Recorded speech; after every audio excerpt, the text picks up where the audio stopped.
You know, it's funny, I've made almost 450 videos on this channel, and I rarely make any content about Steph Curry, so I decided, you know what, I think it's about time I've actually made a video about Steph Curry, considering he's one of the greatest players ever, and one of easily the best of my generation. So in today's video, if you can't tell by the title, we're going to be going over Stephen Curry's basketball reference page. I don't know for how long, we'll see how long this video goes. Before we get into it, if you're new and you like basketball, really think you would love this channel. So if you haven't already, like, subscribe, hit notification bell, be notified whenever I release a video. I make videos about various basketball topics, from the NBA to college to high school, whatever. So if any of that interests you, this is the channel for you. Let's try to get 100 likes on this video so YouTube will recommend it to others.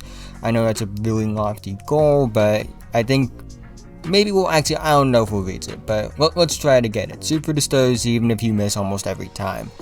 And also leave in the comment section below if there's another player that you want to see me do in this series, where I just go over their basketball reference page and just talk about it and find stuff that I find interesting. So yeah, leave that in the comment section below, but let's start with Steph Curry. So Steph is obviously the son of Del Curry. Del Curry was a very solid player for a very long time throughout his career. You know, somebody that was a good shooter, never really was a star, but was serviceable for a very long time, and that's rather impressive. You know, not everyone's going to be a star, and you know, Del was very serviceable, and that's something that's to be celebrated. However, I don't think saying that Steph has been double the player Del has been, or Del was, does it justice, because I don't know what number it is, but it's multiple times better than Del was, and that's no knock against Del. That just goes to show how insane Steph has been. You know, Steph Curry is the greatest shooter of all time. That's not up for debate. He's going to break the record for most threes made in a career, and he still has stuff left in the tank. You know, he's far from done, and he just does it at an insane level. You know, there are great shooters, there's Steph Curry. The range he shoots from, the degree of difficulty he shoots with, the volume, you know, the ability to do all of this and be super efficient. One of the most efficient three-point shooters ever. That's special, and that's what makes him the best. He's going to leave Ray Allen's record in the dust, and actually a few others will as well. Damian Lillard is somebody that will overtake Ray Allen sooner rather than later, and James Harden as well. Those two guys are definitely going to overtake Ray Allen, barring injuries, which of course we don't wish injuries upon anyone. So Ray Allen is going to fall down the list because his record stood for a little while, but you know, the league is becoming three-point oriented, and it wouldn't shock me in, you know, 6 or 7 years if Ray Allen is like outside the top 10 or something like that. That's besides the point. Let's get back to Steph. Steph, you know, despite being the son of an NBA player, wasn't really well known in high school. Like, he wasn't even ranked. Like, when you look at the page, there's no RSCI ranking for him, because he just wasn't there. You know, wasn't really highly recruited. Ends up going to a mid-major school in Davidson. Has an excellent career at Davidson. One of the better point guard careers in recent memory. Plays for 3 years. You know, makes a run to the Elite 8, and he was just awesome at Davidson.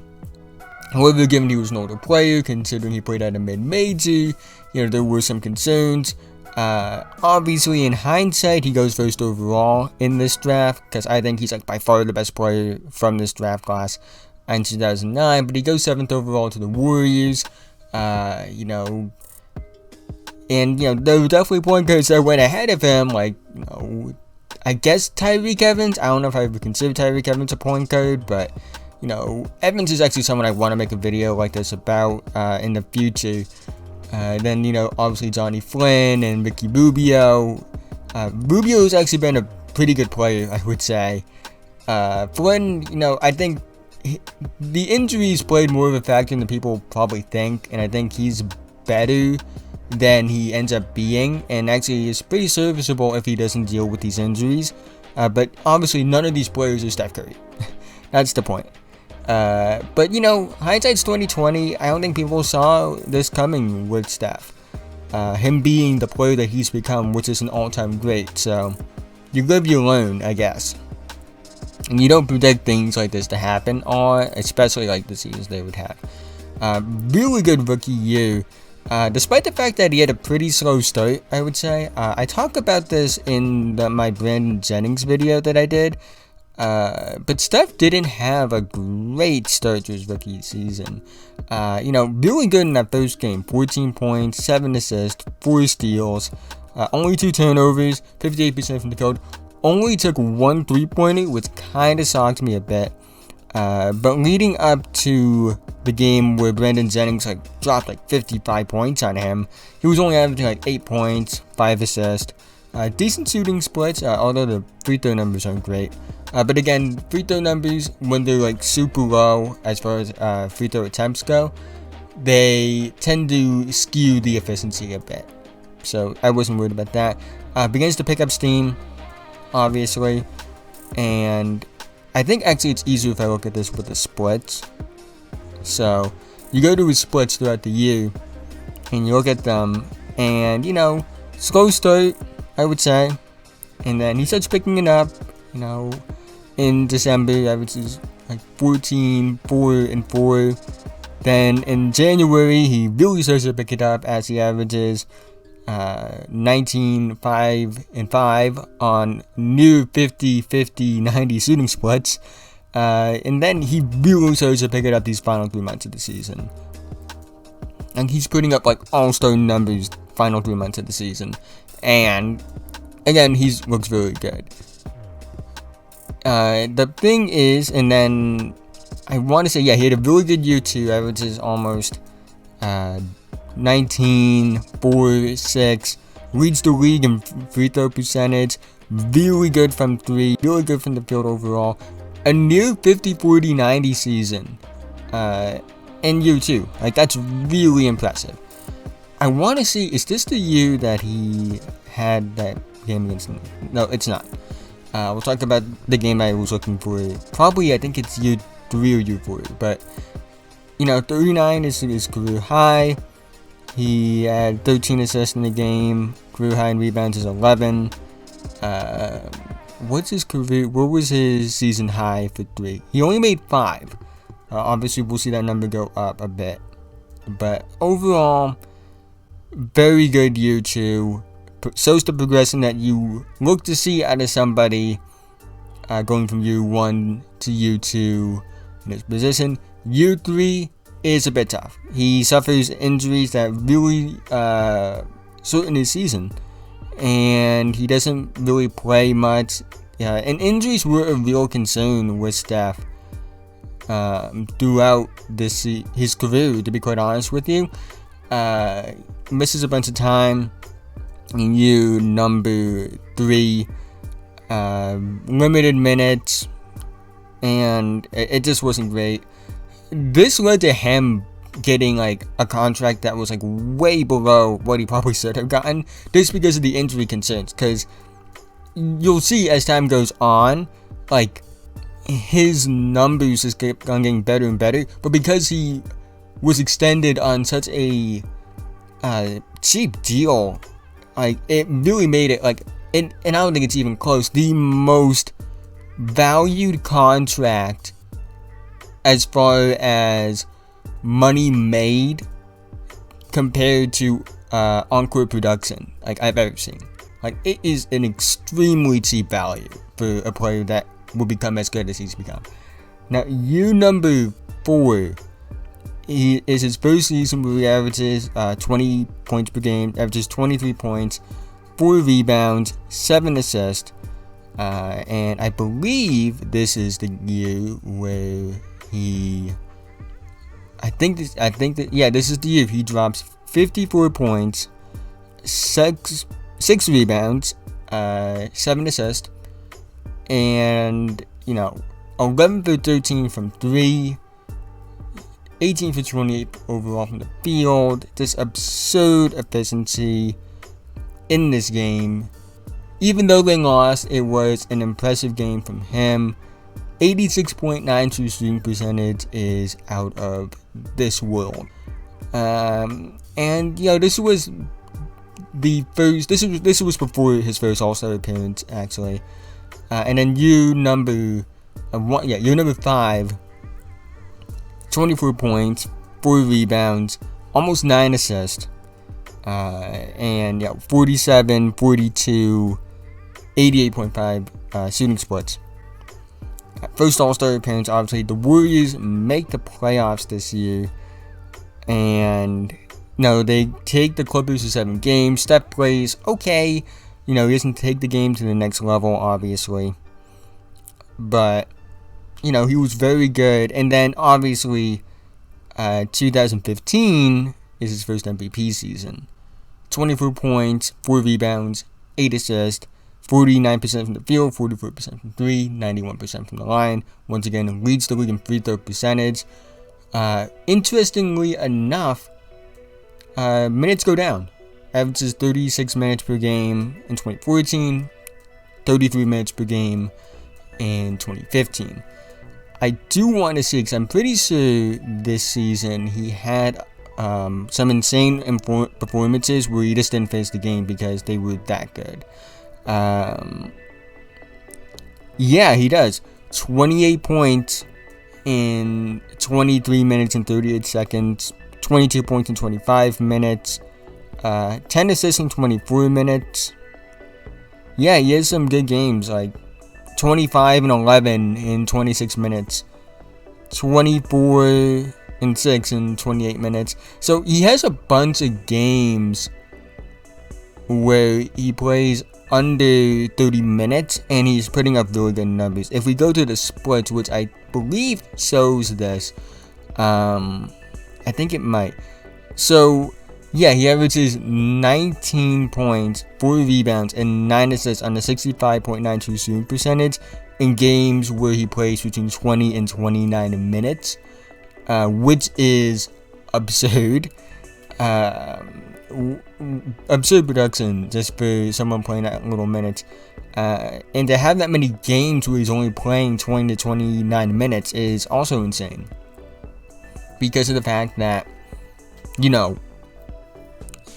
to be like a superstar player and they're winning as much as they are, that goes to show you how good that Warriors team was. 2015 Warriors are an underrated team in my eyes. I know LeBron was basically by himself in the finals. If he had Kyrie and Kevin Love, I do think the Cavs probably win, but that Warriors team was very good, and it was a precursor to what would happen the next season, where Steph Curry has arguably the greatest regular season of all time. Leads the league in scoring at 30.1 points per game, 5 rebounds, almost 7 assists. Leads the league in steals at 2.1, 50, 40, 90 season for him. 50% from the field, 45% from 3, 91% from the line. At the time, I'm not going to go over this every time, obviously, he broke the record for most 3-pointers made in the season, breaking his own record, mind you, and that's what's going to be a trend here, because he owns so many of the single season 3-point records. I just feel like it's redundant to talk about them all the time.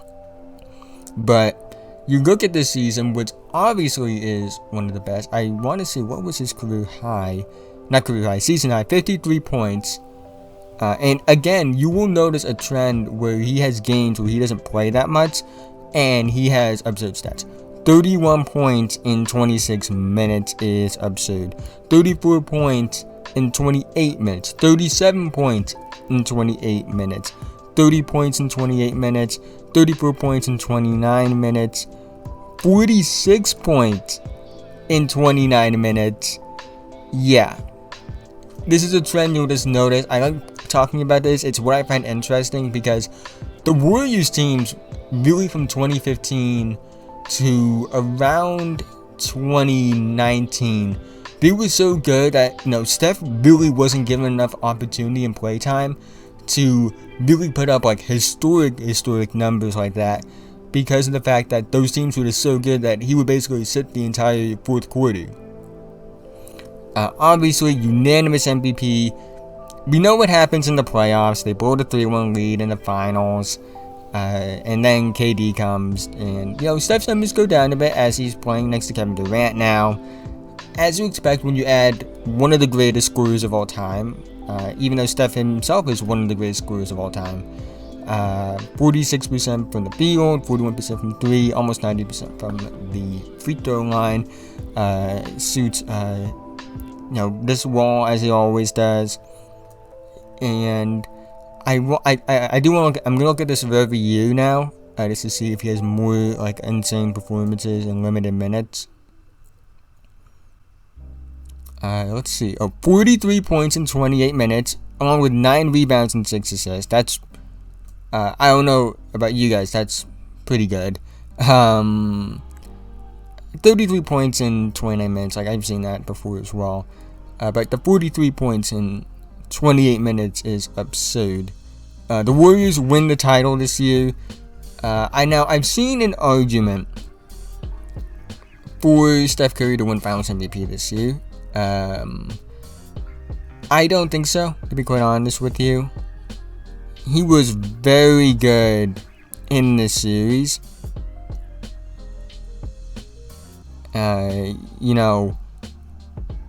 He was. But Kevin Durant was on another planet in the series, so I don't think it's sitting on the Steph. Steph was awesome. And the thing is, this is why I don't discredit Steph not having any Finals MVPs, because in all the series that he's won, as far as the finals go, he's been awesome in those series. He should have won Finals MVP in 2015. I don't care what anyone says. He should have won it.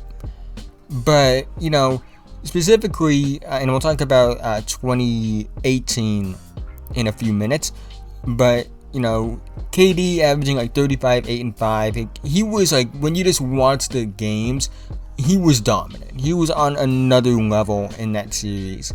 So I understand why they gave it to KD that year. But to get back to Steph, in 2018, once again entering the year as the finals favorites, misses time with injury. Doesn't really matter, to be quite honest with you, because he was healthy for most of the playoffs, obviously. And in the playoffs, he was again very good. 25 points, 5 rebounds, 6 assists. And you go to the 2018 finals, which is actually, before we get to that, I forgot. I want to look at how many games he played where he didn't play that many minutes, but was still putting up absurd numbers. Anything that stands out here? Nothing really. Actually, 38 points in 25 minutes. That's rather absurd. 10 threes in 25 minutes is rather absurd. So there's that. But to get to the 2018 finals, KD won Finals MVP again. Personally speaking, as someone that watched the series in whole, I do think, personally, I would give it to Steph. But the reason why Steph didn't get, and it's understandable why, is KD didn't have games where he was awesome, obviously, in this series. He had games where he kind of struggled a bit, but, you look at the games where KD struggled, and you look at game 1, and he had, 26 points on 36%. But Steph was really good in this game. He had 29 on 48, 45 splits. You go to the next game. I think KD struggled in this game as well. But, he struggled a bit, but no, actually, KD was awesome in this game. 26 points, 71% from the field. Steph was awesome as well, 33 points, along with 7 rebounds and 8 assists. But the problem with this is you get to game 3, right? And Kevin Durant plays out of his mind. 43 points, 13 rebounds, 7 assists, 65% from the field, 66.7% from 3, 100% from the line. And then you look at Steph.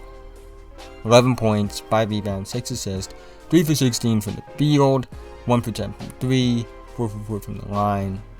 And when you have KD playing as well as he does in this game, and Steph not being great in this game, like not even great, isn't even like doing it justice. Well, what's the word for this? He just wasn't good in this game. That's the best way I can put it. And Kevin Durant was like the reason they won this game, mind you, because really no one else was doing much outside of him as far as scoring goes.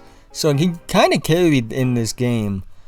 And, you know, I think this is the game that won KD Finals MVP. And you get to the next game where Steph Curry has 37 points, but Kevin Durant has a triple-double. So even though I think Steph has an argument for it, and I might have given it to him because I do think his impact in this series is immense, and he does have like awesome games. That one game where he was just like historically bad kind of lost him Finals MVP. But moving forward, you get to the next season, and the Warriors, they're dealing with injuries throughout the year. They're dealing with injuries in the playoffs. Steph was awesome again, though. They're still title favorites, mind you. And again, I'm going to look to see if Steph has these insane games. Steph has games, because it's one of the most intriguing parts of this for me, is seeing nothing really that stands out that's out of the ordinary. Like, I guess 51 points in 31 minutes is pretty insane, but nothing else outside of that really stands out like that for me. But in the playoffs all around, he's actually, I want to say, very good in these playoffs. You know, good overall. I think he dominates in that Portland series, and he's very good in the finals, I would say. Even though they were losing 6 games, 30 points, 5 rebounds, 6 assists, 41% from the field. Not great from 3, really good from the line, got to the line a lot. But this was like the last year of that super team, the last year of the Warriors. It was like every year they're gonna win. Steph gets hurt the next season, and he barely plays. He only plays 5 games. This is the first season of his career he shoots below 40% from 3, and it's because he got hurt. And because he had a slow start, and then he never had a chance to like get better because like he missed the rest of the season because he got hurt. Then he bounces back and has easily his best season since 2016 when he won unanimous MVP. 32 points, 5 rebounds, 6 assists, 48% from the field, 42% from 3, 91% from the line. I want to say, what was the total number of threes? Because 337 threes that year. And he did it in 63 games, which is absurd to think about, considering he also has a season where he hit 324 threes in 79 games. So he hit more threes in a season with less games. So 63 games like isn't a lot, to say the least. Like 63 games is considered like, yeah, you missed like a decent amount of time with injury. So they hit 337 of them in that season is really good. I want to see what he did as far as like insane games. I don't think there's going to be as many because he really had to carry this season. Because the team wasn't great, obviously. 40, actually, never mind, he does have a few. 49 points in 20 minutes. 11 threes. 42 points in 29 minutes. 8 assists as well. 11 threes made. 36 points in 29 minutes as well. So he has insane games this season. Top 3 MVP. I think if they, well, I wouldn't say made the playoffs, because they did lose in the play-in. But if they were like a top seed, he would have won MVP again. It's not even close. Shout out Nikola Jokic. He's awesome, by the way. He won MVP this year. But, you know, that leads us to this season. Also, he scored 60 points in that season as well.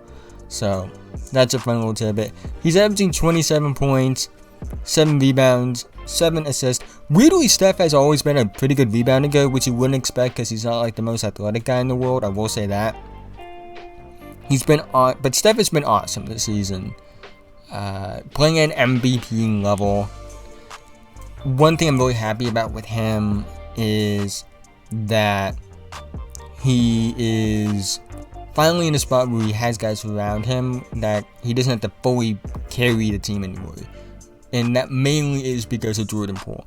Jordan Poole has been awesome. Jordan Poole is somebody that like had the worst rookie season I've ever seen, from a guy that like legitimately was getting minutes, developed in the G League, and all of a sudden he's just amazing, most improved player candidate, and like somebody that's like a legitimate like guy that can get you 20 a night. And that's been awesome for Steph to have. Doesn't really have that insane performance yet, I would say, because, well, the games that have gotten out of hand, he hasn't put up great numbers. He's put up good numbers, but not great. But he's been awesome in this season. MVP candidate if they keep this up.